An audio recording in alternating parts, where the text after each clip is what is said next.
Bonjour, ici Wendy Frados. Je me spécialise en transition de carrière et j'enseigne aux chercheurs d'emploi à traverser le processus de recherche d'emploi.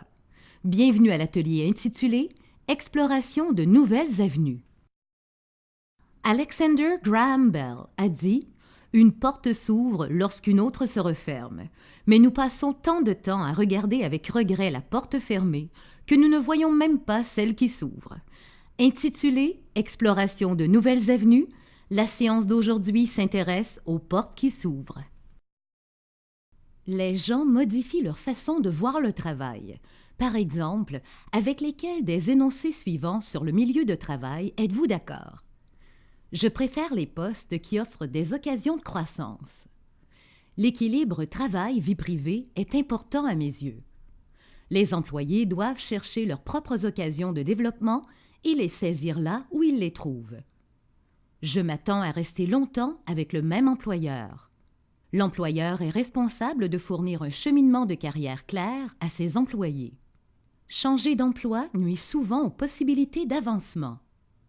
Les 3 premiers énoncés sont typiques du travailleur émergent qui s'attend à travailler pour plusieurs employeurs pendant sa carrière, recherche de la flexibilité au travail, horaires flexibles, télétravail, etc., et estime être lui-même responsable de sa carrière. Où vous situez-vous actuellement? Êtes-vous en transition? Mais surtout, à quoi vous attendez-vous dans votre prochain emploi? Nous avons tous une expérience suffisante de la vie pour savoir que lorsque nous effectuons un changement dans un aspect, il y a inévitablement des répercussions dans un autre aspect. Alors, que pouvez-vous tirer de la séance d'aujourd'hui? Acquérir une perspective. Comme vous le savez, ce qui est important à vos yeux peut changer d'une étape à l'autre de votre vie. Acquérir une perspective est donc particulièrement important. Vous devez circonscrire et clarifier ce qui compte à vos yeux et ce que vous ne voulez pas maintenant et à l'avenir. Ce qui a déjà fonctionné pour vous ne fonctionne peut-être plus maintenant. Écoutez. Vous ne serez pas surpris d'apprendre que le monde des affaires change également en Amérique du Nord. Vous devez donc comprendre les tendances qui auront un effet sur les entreprises du monde entier au cours des prochaines années. C'est ce que j'appelle « apprendre de l'avenir ». Explorer. La présente séance constitue un aperçu.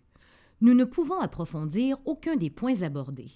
Notre objectif consiste à vous donner la possibilité de comprendre votre intérêt pour un secteur que vous pourrez examiner plus en détail et je vais vous donner quelques outils pour commencer. Écoutez, vous n'êtes pas seul à penser à faire des changements. Je vais vous faire part brièvement de quelques exemples de personnes qui ont fait des changements. Et si vous y pensez, vous vous rendrez peut-être compte que vous connaissez des gens qui en ont fait autant. Parlez-leur pour savoir comment ils s'y sont pris et ce qu'ils ont appris. Laissez-les vous guider vers l'avenir. Commencez.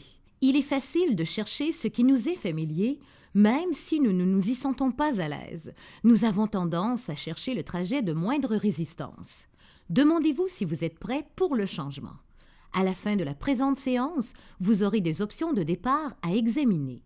Donc, si notre séance d'aujourd'hui peut vous aider à acquérir une perspective, vous partirez du bon pied.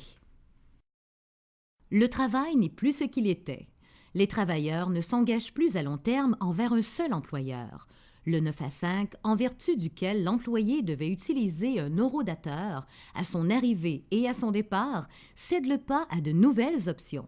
Le nombre de pigistes, sous-traitants, employés temporaires et entrepreneurs augmente et les employeurs doivent de plus en plus les inclure dans leur stratégie globale en matière de main-d'œuvre. Conjuguées au désir des travailleurs pour un travail flexible et motivant, les réalités économiques récentes ont entraîné une modification radicale du lien d'emploi traditionnel. Les travailleurs s'intéressent de plus en plus aux options agents libres, telles que le télétravail, les contrats indépendants, le travail temporaire et par projet et l'entrepreneuriat. Qui sont les agents libres d'aujourd'hui? Qu'ont-ils à offrir et en quoi se distinguent-ils des employés traditionnels? Agents libres. professionnel indépendant qui va d'un projet à l'autre, d'un endroit à l'autre, rehaussant ses aptitudes et connaissances à chaque affectation. Les agents libres préfèrent la liberté et la flexibilité à la sécurité de l'emploi traditionnel et recherchent des tâches stimulantes et gratifiantes qui correspondent à leurs objectifs personnels. Une partie de la hausse du nombre d'agents libres est bien sûr attribuable à la conjoncture économique défavorable, mais les 3/4 de ces personnes ont volontairement choisi de travailler de cette façon.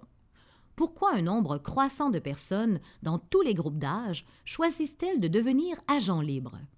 La plus grande liberté, la flexibilité et les occasions offertes représentent les principaux attraits du statut d'agent libre par rapport à l'emploi traditionnel. L'équilibre travail-vie privée est une autre composante importante de cette tendance. Mais les études montrent que la plus grande autonomie que confère le fait d'être son propre patron est aussi une raison importante du succès de ce type d'emploi. La tendance à devenir agent libre est très forte et se constate à l'échelle mondiale.